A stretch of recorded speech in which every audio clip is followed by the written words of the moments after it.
Hi, ನಮ್ಮ Vedic ರೂಟ್ಸ್ಗೆ ಸ್ವಾಗತ ಸುಸ್ವಾಗತ. ನಾವು ಚಿಕ್ಕವರಿದ್ದಾಗ ಶ್ರೀ ಪ್ರತಿ ಶನಿವಾರ ಶ್ರೀರಾಮ್ ಕತೆ ಓದೋದು ಒಂದು ವಾಡಿಕೆ. ರಾಮ ಭಜನಾ ಮಂದ್ರ, ಭಜನಾ ಮಂಡಳಿ, ರಾಮ್ ಕತೆ ಇದು ಓದ್ತಾ ಇದ್ರೆ ಮತ್ತೆ ಮನೇಲಿ ಒಬ್ರೋದಿದ್ರೆ ಮನೆ ಸುತ್ತ ಕುತ್ಕೊಂಡು ಕೇಳೋದು ಚಂದ. ಎಲ್ಲ ಕೇಳ್ತಾ ಇದ್ರೆ ಏನೋ ಶ್ರೀರಾಮ ನಮ್ಮ ಕಷ್ಟನ ನಿವಾರಣೆ ಮಾಡ್ತಿದ್ದಾನೆ ಅಂತ ಒಂದು ಸಂತೃಪ್ತಿ, ಆತ್ಮತೃಪ್ತಿ ಇವೆಲ್ಲ ಇರ್ತಾ ಇತ್ತು. ಬರ್ತಾ ಬರ್ತಾ ಯಾರಿಗೂ ಈ ಕತೆ ಓದೋಕ್ಕೂ ಟೈಮ್ ಇಲ್ಲ, ಓದಿದ್ರೆ ಕೇಳೋಕ್ಕೂ ಟೈಮ್ ಇಲ್ಲ. ಈ ರೀತಿ ನಾವು ಒಂದು ಬ್ಯುಸಿ ಶೆಡ್ಯೂಲ್ನಲ್ಲಿ ಬದುಕ್ತಾ ಇದ್ದೀವಿ. ಆದ್ದರಿಂದ ಒಂದು ಚಿಕ್ಕದಾಗಿ ಈ ರಾಮಕತೆ ಸಾರವನ್ನು ನಿಮ್ಮ ಮುಂದೆ ಇವತ್ತು ತರ್ತಾ ಇದ್ದೀನಿ. ವೇಳೆ ಇದ್ದವರು ಅಂದರೆ ವೇಳೆ ಇರೋದು ಅಂತ ಬೇಡ, ವೇಳೆ ಮಾಡಿಕೊಂಡು ಈ ಕತೆನ ಕೇಳ್ತಾ ಇದ್ರೆ ನಮ್ಮ ಕಷ್ಟ, ಸಂಕಷ್ಟ, ದುಃಖ ಏನಿದೆಯೋ ಎಲ್ಲ ರಾಮನ್ಗೆ ಒಪ್ಪಿಸ್ಬಿಟ್ಟು ನಾವು ಸ್ವಲ್ಪ ನಿಶ್ಚಿಂತೆಯಾಗಿ ಬದುಕ್ಬೋದು ಅಂತ ಅನ್ಸತ್ತೆ. ಆದ್ದರಿಂದ ಈಗ ನಿಮಗೋಸ್ಕರ ಶ್ರೀ ರಾಮಕಥಾ. ಶುಕ್ಲಾಂಬರಧರಂ ವಿಷ್ಣುಂ ಶಶಿವರ್ಣಂ ಚತುರ್ಭುಜಂ ಪ್ರಸನ್ನವದನಂ ಧ್ಯಾಯೇತ್ ಸರ್ವವಿಘ್ನೋಪಶಾಂತಯೇ. ರಾಮಾಯ ರಾಮಭದ್ರಾಯ ರಾಮಚಂದ್ರಾಯ ವೇಧಸೆ ರಘುನಾಥಾಯ ನಾಥಾಯ ಸೀತಾಯ ಪತಯೇ ನಮಃ. ಶ್ರೀರಾಮಕಥಾ ಸಾರಾಂಶ. 1ನೇ ಭಾಗ. ಸುರಪುರ ಎಂಬ ಅಗ್ರಹಾರದಲ್ಲಿ ಆಚಾರಶೀಲನಾದ ಕೇಶವ ಭಟ್ಟ ಅಂತ ಬಡಬ್ರಾಹ್ಮಣ ತನಗೆ ಎಷ್ಟು ಕಷ್ಟ ಬಂದ್ರೂ ಧರ್ಮ ಮಾರ್ಗನ ಬಿಡದೆ ತನ್ನ ಇಷ್ಟದೇವನಾದ ಶ್ರೀರಾಮನನ್ನ ಪೂಜಿಸಿ ಅತಿಥಿ ಅಭ್ಯಾಗತರನ್ನ ಸತ್ಕಾರ ಮಾಡ್ತಾ ತನ್ನ ಸಂಸಾರದೊಂದಿಗೆ ಇರೋದ್ರಲ್ಲಿ ಸುಖವಾಗಿ ಇದ್ದ. ಹೀಗಿರ್ಬೇಕಾದ್ರೆ ಭಗವಂತ ಇವನನ್ನ ಪರೀಕ್ಷೆ ಮಾಡಬೇಕು ಅನ್ನೋಕ್ಕೋಸ್ಕರ ವೃದ್ಧ ಬ್ರಾಹ್ಮಣನ ವೇಷ ಧರಿಸಿ ಮಧ್ಯಾಹ್ನ ಇವ್ರ ಮನೆಗೆ ಬಂದು ಆಹಾರ ಕೇಳ್ದ. ಆಗ ಮನೇಲಿರೋರು ಅಂದರೆ ಸರ್ವರ ಭೋಜನ ಮುಗಿದೋಗಿತ್ತು. ಮೊಮ್ಮಗಳು ಆಟಕ್ಕೆ ಹೋಗಿದ್ರಿಂದ ಅವಳ ಪಾಲಿನ ಅನ್ನ ಮಾತ್ರ ಇತ್ತು. ಕೇಶವ ಭಟ್ಟ ಅದನ್ನ ತಂದ್ಕೊಡ್ತೀನಿ ಅಂತ ಒಳಗೆ ಹೋಗಿ ನೋಡಿದ್ರೆ ಅಲ್ಲಿ ಅನ್ನ ಇರಲಿಲ್ಲ. ಅಯ್ಯೋ, ನನ್ನ ಅಪರಾಧನ ಮನ್ನಿಸಿ ಅಂತ ಮತ್ತೆ ಬಂದು ಬ್ರಾಹ್ಮಣನ್ಗೆ ಕೇಳ್ಕೊತಾನೆ. ಆಗ ಬ್ರಾಹ್ಮಣ ಹೋಗ್ಲಿ ಸ್ವಲ್ಪ ನೀರನ್ನಾದ್ರೂ ಕೊಡು ಅಂತ ಕೇಳ್ತಾನೆ. ಇದನ್ನ ಕೇಳಿ ಹೆಂಡತಿನ ಕುರಿತು ಸ್ವಲ್ಪ ನೀರನ್ನ ಬ್ರಾಹ್ಮಣಂಗೆ ಕೊಡಬೇಕು, ಕೊಡ್ತೀಯಾ ಅಂತ ಕೇಳ್ತಾನೆ. ಹೆಂಡತಿ ಹೀನ ಬುದ್ಧಿಯವಳು. ಅವಳು ನೀರು ತರೋರ್ಗೆ ಆ ಕಷ್ಟ ಗೊತ್ತು, ನಿಮ್ಗೇನು ಗೊತ್ತು ಆ ಕಷ್ಟ, ನೀರಿಲ್ಲ ಅಂತ ಹೇಳಿ ಕೊಡೋದಿಲ್ಲ ಅಂತಾಳೆ. ಆಗ ಕೇಶವ ಭಟ್ಟ, ನಾನು ರಾತ್ರಿ ಕುಡಿತೀನಲ್ಲ ಆ ನೀರನ್ನ ಕೊಡು, ನಾನು ರಾತ್ರಿಗೆ ನೀರನ್ನು ಕುಡಿಯಲ್ಲ, ಅಂದರೆ ನನ್ನ ಭಾಗದ ನೀರನ್ನು ಕೊಡು ಅಂತ ಕೇಳ್ತಾನೆ. ಅವನ ಅಂಗಲಾಚಿ ಕೇಳ್ಕೊಂಡಿದ್ದಕ್ಕೆ ಹೆಂಡತಿ ಅದಕ್ಕೊಪ್ಕೊಂಡು 1 ಲೋಟ ನೀರನ್ನು ಕೊಡ್ತಾಳೆ. ವೃದ್ಧ ಬ್ರಾಹ್ಮಣ ಇವರ ಕಷ್ಟ ದೇಶ ಕಂಡು ಅತ್ಯಂತವಾಗಿ ಅವ್ರ ಬಗ್ಗೆ ಎಲ್ಲ ತಿಳಿದು ಅವ್ರ ಭಕ್ತಿಗೆ ಮೆಚ್ಕೊಂಡು ಇವನಿಗೆ ಶ್ರೀರಾಮ ಕಥಾ ಮತ್ತು ಶ್ರೀರಾಮ ಪೂಜಾ ಕ್ರಮವನ್ನು ತಿಳಿಸ್ತಾನೆ. ಪ್ರತಿ ಶನಿವಾರ ಫಲ ಪುಷ್ಪ ತಂದು ಧೂಪ ದೀಪ ಗಂಧಗಳಿಂದ ಪೂಜಿಸಿ ನೈವೇದ್ಯಕ್ಕೆ ಗೋಧಿ ಅಥವಾ ಅಕ್ಕಿ ಹಿಟ್ಟು ತುಪ್ಪ ಎಲ್ಲನ್ನ ಸೇರಿಸಿ ಬೆರೆಸಿಟ್ಟು ಮಾಡಿರೋ ನೈವೇದ್ಯ ಮಂಗಳಾರತಿ ಆದಮೇಲೆ ನಮಸ್ಕಾರ ಮಾಡಿ ಬ್ರಾಹ್ಮಣರಿಗೆ ಬಂಧು ಬಳಗದವ್ರಿಗೆ ಕೊಟ್ಟು ಆ ನಂತರ ಮನೆಯವರು ಬುಂಜಿಸ್ಬೇಕು ಅಂದರೆ ತಿನ್ನಬೇಕು ಅಂತ ಈಗೆಲ್ಲ ಉಪದೇಶ ಮಾಡಿ, ನೀವು ಹೀಗೆ ಇದು ಮಾಡೋದ್ರಿಂದ ನಿಮ್ಮ ಕಷ್ಟಗಳು ಎಲ್ಲ ನಾಶವಾಗಿ ಅಂತ್ಯದಲ್ಲಿ ಸುಖ ಸಿಗತ್ತೆ ಅಂತ ಹೇಳಿ ಅಂತರ್ಧಾನ ಆಗ್ತಾನೆ. ಆತನ ಉಪದೇಶದಂತೆ ಭಕ್ತಿಯಿಂದ ಶ್ರೀರಾಮನನ್ನ ಪೂಜಿಸಿ ಭಗವಂತನ ಕೃಪೆಯಿಂದ ಸಕಲ ಐಶ್ವರ್ಯವನ್ನ ಪಡಿತಾನೆ. ಒಂದು ದಿನ ಕೇಶವ ಭಟ್ಟ ಹೆಂಡತಿನ ಕಾಶಿ ಯಾತ್ರೆಗೆ ಕರೀತಾನೆ. ಆಕೆಯು ಐಶ್ವರ್ಯದ ಆಸೆ ಜಾಸ್ತಿ, ಅದಕ್ಕೆ ಅವಳು ಯಾತ್ರೆನೂ ಬೇಡ ಏನು ಬೇಡ ಅಂತ ತಿರಸ್ಕಾರ ಮಾಡ್ತಾಳೆ.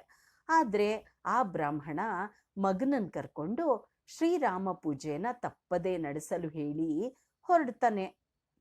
ಮಗನಿಗೆ ಎಲ್ಲ ಹೇಳ್ತಾನೆ, ಈ ಪೂಜೆ ಹಿಂಗೆ ಮಾಡಬೇಕಪ್ಪ, ಈ ರೀತಿ ಎಲ್ಲ ಹೇಳ್ಬಿಟ್ಟು ಅವನು ನಡೀತಾನೆ. ಇಲ್ಲಿಗೆ 1ನೇ ಅಧ್ಯಾಯ ಮುಗಿಯತ್ತೆ. ಈಗ 2ನೇ ಅಧ್ಯಾಯ. ನಾರಾಯಣ್ ಭಟ್ಟ ತಂದೆಯ ಮಾತಿನ ಪ್ರಕಾರ ಶ್ರೀರಾಮನ ಪೂಜೆನ ಪ್ರತಿ ಶನಿವಾರ ತಪ್ಪದೆ ಆಚರಿಸ್ತಾ ಇರ್ತಾನೆ. ಹೀಗಿರ್ಬೇಕಾದ್ರೆ ಒಂದು ಶನಿವಾರ ಪೂಜೆ ಆದಮೇಲೆ ಕತೆ ಹೇಳಬೇಕಲ್ಲ, ಅವನು ಹೇಳಕ್ಕೆ ರೆಡಿ ಇರ್ತಾನೆ. ಕೇಳಕ್ಕೋಸ್ಕರ ತಾಯಿನ ಕರೀತಾನೆ. ಅಮ್ಮ ಕತೆ ಓದ್ತೀನಿ ಬಾ ಕೇಳಕ್ಕೆ ಅಂತ ಕರೀತಾನೆ. ಬೆಳಗಿಂದ ರಾತ್ರಿ ನಿದ್ದೆ ಬರೋವರೆಗೂ ಊಟದ ಪಾತ್ರೆ ತೊಳೆಯೋದು, ಬಟ್ಟೆ ಒಗೆಯೋದು, ನೀರು ತರೋದು, ಆ ಕೆಲಸ ಮಾಡ್ತಿದ್ದೀನಿ ಈ ಕೆಲಸ ಮಾಡ್ತಿದ್ದೀನಿ ಅಂತ ವಿಧ ವಿಧವಾದ ಕಾರಣಗಳನ್ನ ಹೇಳ್ತಾ ಕೊನೆಗೆ ಅಯ್ಯೋ ನನಗೆ ಬೇಜಾರು ಕೇಳಕ್ಕೆ, ನಿನ್ನ ಕತೆ ನಿನಗೆ ಇರಲಿ ಅಂತ ತಿರಸ್ಕಾರ ಮಾಡ್ತಾಳೆ. ಆಗ ಮಗನಿಗೂ ನಿದ್ದೆ ಬರುತ್ತೆ. ಶ್ರೀರಾಮನು ಭಕ್ತಿ ಇಲ್ಲದ ಕಾರಣ ಮತ್ತೆ ಬಡತನವನ್ನ ಕೊಡ್ತಾನೆ. ಯಾತ್ರೆ ತೀರಿಸ್ಕೊಂಡು ಕೇಶವ ಭಟ್ಟ ಮನೆಗೆ ಬಂದು ಹೆಂಡ್ತಿನ ಬೈತಾನೆ. ಆವಾಗ ಮಗ ಬಂದು ತಂದೆಗೆ ನಮಸ್ಕಾರ ಮಾಡ್ತಾನೆ. ಯಾಕೆ ಶ್ರೀರಾಮ ಪೂಜೆ ಮಾಡಲಿಲ್ವಾ ಏನು ಅಂತ ಕೇಳ್ತಾನೆ. ಆವಾಗ ಅವನು ಪೂಜೆ ನಿಂತ ವಿಚಾರವನ್ನ ಹೇಳ್ತಾನೆ. ಆವಾಗ ಅವನಿಗೆ ತುಂಬ ಕೋಪ ಬರುತ್ತೆ. ಆವಾಗ ಮಗನು ತನ್ನ ಹೆಂಡತಿ ಮಾತಿನಂತೆ ಮಗಳನ್ನ ಕರ್ಕೊಂಡು ತಂದೆ ತಾಯಿ ಆಜ್ಞೆ ಪಡೆದು ರಾಮಧ್ಯಾನ ಮಾಡ್ತಾ ರಾಮನನ್ನು ಹುಡ್ಕೊಂಡು ಹೊರಡ್ತಾನೆ. ಅಂದರೆ ಇದು ತಂದೆಯ ಆಜ್ಞೆ. ತಂದೆ ಹೇಳ್ತಾನೆ, ಪೂಜೆ ನಿಂತ ವಿಚಾರ ನನಗೆ ಹೇಳ್ಬೇಡ, ನೀನು ರಾಮನ ದರ್ಶನ ಮಾಡಿ ಬಾ ಅನ್ನೋ ಥರ ಬೈದಿದ್ದಕ್ಕೆ ಈ ನಿರ್ಧಾರ ತಗೊಂಡು ಅವನು ರಾಮನನ್ನ ಹುಡುಕೊಂಡು ಹೊರಡ್ತಾನೆ. ಇಲ್ಲಿಗೆ 2ನೇ ಅಧ್ಯಾಯ ಮುಗಿಯುತ್ತೆ. 3ನೇ ಅಧ್ಯಾಯ. ನಾರಾಯಣ ಭಟ್ಟ ರಾಮಧ್ಯಾನ ಮಾಡ್ತಾ ಮಗಳಿಗೆ ವರ ನೋಡ್ತಾ ಇರ್ತಾನೆ. ಶ್ರೀರಾಮನ ಅನುಗ್ರಹದಿಂದ ಪ್ರಾಪ್ತ ವಯಸ್ಕನಾದ ಬ್ರಾಹ್ಮಣ ವರ ಸಿಗ್ತಾನೆ. ಅವನ ಭಕ್ತಿಗೆ ಮೆಚ್ಚಿದ ದೇವಾನುದೇವತೆಗಳು ಮದುವೆಯನ್ನು ಸಾಂಗವಾಗಿ ನೆರವೇರಿಸ್ತಾರೆ. ಆ ನಂತರ ಮುಂದಕ್ಕೆ ನಾರಾಯಣ ಭಟ್ಟ ಹೋಗ್ತಾ ಇದ್ರೆ ಮುಂದೆ ಹೊಲದ ಬಳಿ ಒಬ್ಬ ಕುರುಡನ್ನ ನೋಡ್ಬಿಟ್ಟು ಅವನಿಗೆ ರಾಮಕಥೆ ಮತ್ತೆ ರಾಮನಾಮದ ಮಹಿಮೆನ ಉಪದೇಶಿಸಿ ಮುಂದಕ್ಕೆ ಹೋಗ್ತಾ ಇರ್ತಾನೆ. ಅವನ ಪಾಡಿಗವನು ಹೊರಟೋಗ್ತಾನೆ. ಆದ್ರೆ ಆ ಮುದುಕ ಅವನು ಅಪರಿಚಿತ ಒಬ್ಬ ಹೇಳಿದ್ನಲ್ವಾ ಅಂತ ರಾಮಧ್ಯಾನ ಮಾಡ್ತಾ ಇದ್ರೆ ಮುದುಕಂಗೆ ಕಣ್ ಬರುತ್ತೆ. ಆಮೇಲೆ ಇವನ ನಾರಾಯಣ ಭಟ್ಟನ ಕಾಯ್ಕೊಂಡು ಕೂತ್ಕೊಂತಾನೆ ಈ ವಿಷಯ ಹೇಳಬೇಕು ಅಂತ. ಮತ್ತೆ ನಾರಾಯಣ ಭಟ್ಟ ಹೀಗೆ ಮುಂದುವರ್ತಾ ಮತ್ತೊಂದು ಗ್ರಾಮದ ಬಳಿ ಹೋಗಿ ಒಂದು ಅವಿವಾಹಿತ ಕನ್ಯೆ ಇರ್ತಾಳೆ, ಅವಳಿಗೆ ಹೇಳ್ತಾನೆ. ಮತ್ತೊಂದು ಗ್ರಾಮಕ್ಕೆ ಹೋಗಿ ಒಬ್ಬ ಮುದುಕಿ ಸಿಗ್ತಾಳೆ, ಅವಳಿಗೂ ಈ ಕತೆ ಪೂಜಾ ಕ್ರಮವನ್ನ ಹೇಳ್ತಾನೆ. ಇವರೆಲ್ಲ ಶ್ರೀರಾಮನ ಅನುಗ್ರಹದಿಂದ ಆ ಅವಿವಾಹಿತ ಕನ್ಯೆಗೆ ಒಬ್ಬ ಬ್ರಾಹ್ಮಣನ ಮದುವೆ ಆಗಬೇಕು ಅಂತ ಕನ್ಸಲ್ಲಿ ಬರುತ್ತೆ. ಮತ್ತೆ ಆ ಬಡ ಮುದುಕಿ ಕಾಯ್ತಾ ಇರ್ತಾಳಲ್ಲ, ನನ್ನ ಗಂಡ ಎಲ್ಲೋ ಹೋಗಿದ್ದಾನೆ ಬಂದಿಲ್ಲ ಅಂತ. ಗಂಡ ಕೂಡ ಬರ್ತಾನೆ. ಆಮೇಲೆ ಆ ಬಡ ಮುದುಕಿಯ ಮಗ ಎಲ್ಲೋ ಹೋಗಿರ್ತಾನೆ. ಅವನಿಗೆ ಆನೆ ಮಾಲೆ ಹಾಕಿ ರಾಜ್ಯ ಸಿಕ್ಕಿ ತನ್ನ ತಂದೆ ತಾಯಿಗಳನ್ನ ರಾಜ್ಯಕ್ಕೆ ಕರೆಸ್ಕೊಂತಾನೆ. ನಡೆದ ಸಂಗತಿ ಎಲ್ಲ ತಿಳಿಸ್ತಾನೆ. ಆವಾಗ ತಾಯಿ ಹೇಳ್ತಾಳೆ, ಹೌದಪ್ಪ ಇದೆಲ್ಲ ರಾಮನ ಮಹಿಮೆ ಅಂತ ಹೇಳ್ತಾಳೆ. ಹೀಗೆ ಕೇಶವ ಭಟ್ಟ ನಾರಾಯಣ ಭಟ್ಟ ಎಲ್ಲ ಹೇಳ್ಕೊಂಡು ಹೋಗ್ತಾ ಇದ್ರೆ ಒಬ್ಬೊಬ್ರಿಗೂ ಅದ್ರ ಫಲಗಳು ಸಿಗ್ತಾನೇ ಇರುತ್ತೆ. ಇತ್ತ ನಾರಾಯಣ ಭಟ್ಟ ಮುಂದುವರ್ಕೊಂಡು ಹೀಗೆ ಹೋಗ್ತಾ ಇದ್ರೆ ಒಂದು ಅತ್ತಿತ್ತ ಚಲಿಸದೆ 108 ಕೊಪ್ಪರಿಗೆಯ ಹಣವನ್ನ ಕಾಯ್ತಾ ಇದ್ದ ಒಂದು ಹಾವು ಸಿಗತ್ತೆ. ಅವನು ಹೇಳ್ತಾನೆ, ಇದು ನನ್ನ ಕಾಯಿಲೇಬೇಕು, ಯಾಕೆ ಅಂದರೆ ಆ ರಾಜನಿಗೋಗಿ ನೀನು ಇದನ್ನ ಹೇಳಬೇಕು, ರಾಜನಿಂದನೇ ಇದು ಪರಿಹಾರ ಸಾಧ್ಯ ಅಂತ ಹೇಳ್ತಾನೆ. ಆವಾಗ ಅವನು ರಾಜನ್ನ ಭೇಟಿ ಮಾಡಿ ಶ್ರೀರಾಮನ ಮಹಿಮೆನ ಉಪದೇಶ ಮಾಡ್ತಾನೆ. ಆವಾಗ ಅವನ ಹೇಗೆ ಹೇಳಿದ್ನೋ ಆ ಮೇರೆಗೆ ಎಲ್ಲ ಕೆಲಸಗಳು ನೆರವೇರಿ ನಾಗರಾಜನಿಗೆ ಮುಕ್ತಿ ಸಿಗತ್ತೆ. ಇಲ್ಲಿಗೆ 3ನೇ ಅಧ್ಯಾಯ ಮುಕ್ತಾಯ ಆಗತ್ತೆ. ಇನ್ನು 4ನೇ ಭಾಗ. ಮುಂದೆ ಹೀಗೆ ಎಲ್ಲರಿಗೂ ಒಳ್ಳೆಯದನ್ನು ಮಾಡ್ತಾ ಕೇಶವ ಭಟ್ಟ ನಾರಾಯಣ ಭಟ್ಟ ಉಪದೇಶ ಮಾಡ್ತಾ ಬರ್ತಾ ಇದ್ದಾನೆ. ಎಲ್ಲರಿಗೂ ಒಳ್ಳೇದಾಗ್ತಾ ಇದೆ. ಹಾಗೆ ಇವನಿಗೆ ಮಾತ್ರ ಆ ಸಂತೋಷ ಇಲ್ಲ. ರಾಮನ್ನ ಭೇಟಿ ಮಾಡಬೇಕು, ರಾಮನ ದರ್ಶನ ಮಾಡಬೇಕು, ಶ್ರೀರಾಮನ್ ನೋಡಬೇಕು, ಇದೇ ಇವನ ಗುರಿಯಾಗಿದೆ.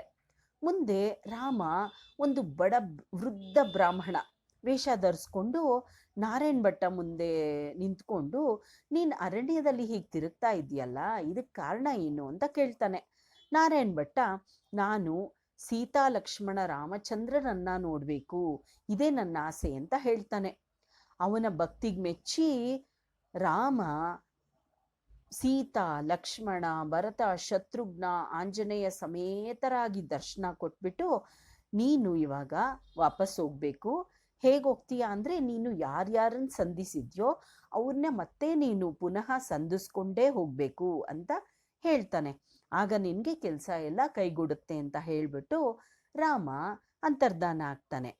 ಇಲ್ಲಿ ನಾರಾಯಣ ಭಟ್ಟನ್ಗೆ ರಾಮ ದರ್ಶನ ಯಾವಾಗಾಯ್ತೋ ಅಲ್ಲಿ ಕೇಶವ ಭಟ್ಟನ ಮನೆಯಲ್ಲಿ ಐಶ್ವರ್ಯ ತುಂಬಿ ತುಳುಕ್ತಾ ಇದೆ.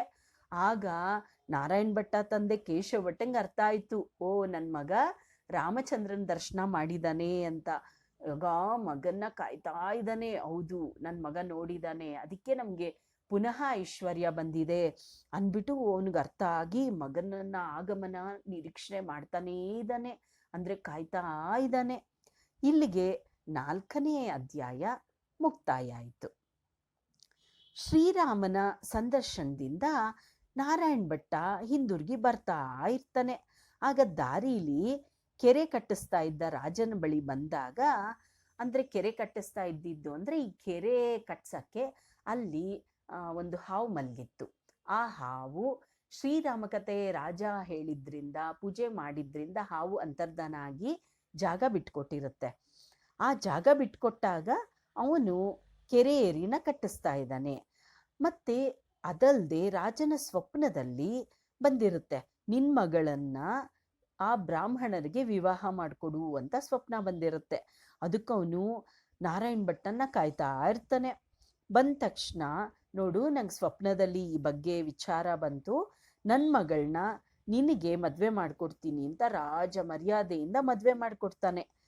ಆಮೇಲೆ ಆ ಪತ್ನಿನ ಕರ್ಕೊಂಡು ನಾಗರಾಜನನ್ನು ನೋಡಕ್ಕೆ ಬಂದರೆ, ನಾಗರಾಜ ಅಂತರ್ಧಾನ ಆಗಿರ್ತಾನಲ್ಲ, ಅವನೇನು ಮಾಡ್ತಾನೆ, ನೋಡು ನಾನು ಕಾಯ್ತಾ ಇದ್ದ 108 ಕೊಪ್ಪರಿಗೆ ಹಣ ನಿನಗೆ ಕೊಡಬೇಕು ಅಂತ ದೇವರ ಆಜ್ಞೆ ಆಗಿದೆ, ತಗೋ ಅಂತ ಕೊಡ್ತಾನೆ.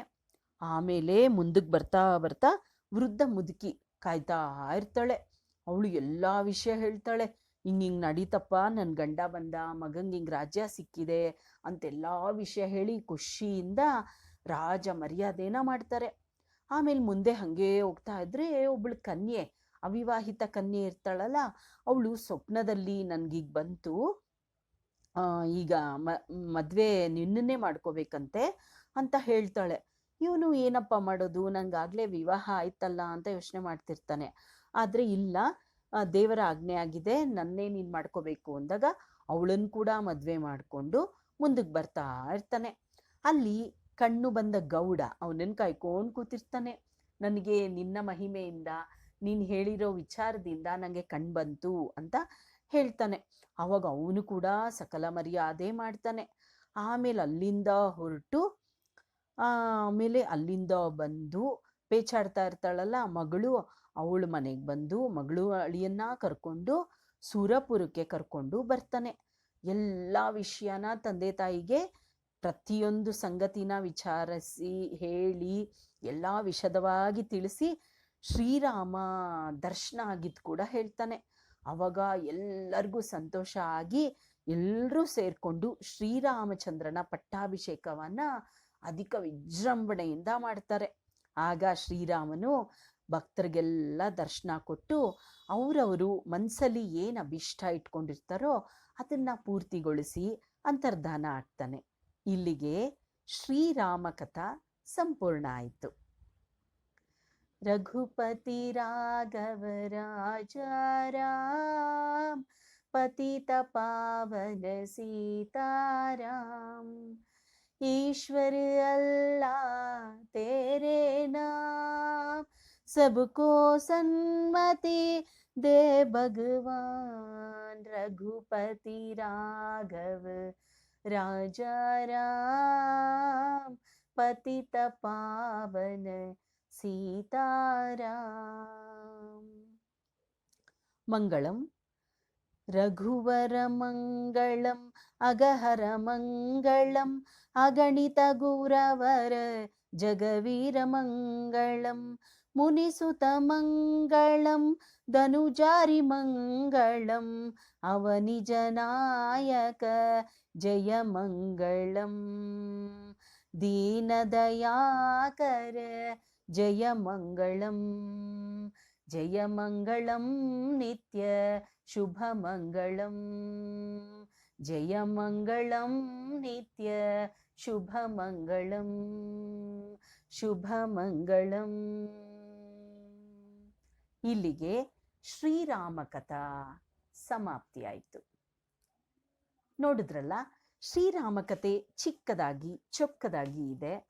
ಸಾಧ್ಯ ಆದರೆ ಎಲ್ಲರೂ ಓದೋಕ್ಕೆ ಪ್ರಯತ್ನ ಮಾಡೋಣ. ಶ್ರೀರಾಮಚಂದ್ರನ ಅನುಗ್ರಹದಿಂದ ನಮ್ಮ ಕಷ್ಟಗಳನ್ನು ನಷ್ಟಗಳನ್ನು ಸಹಿಸುವ ಶಕ್ತಿ ಕೊಡು ಅಂತ ಕೇಳೋಣ. ಎಲ್ಲವನ್ನ ಶ್ರೀರಾಮಚಂದ್ರನಿಗೆ ಅರ್ಪಿಸಿ ಸಂತೋಷದಿಂದ ಮನಶುದ್ಧಿ ಮಾಡಿಕೊಂಡು ಎಲ್ಲರೂ ಬಾಳೋಣ. ನಮಸ್ಕಾರ.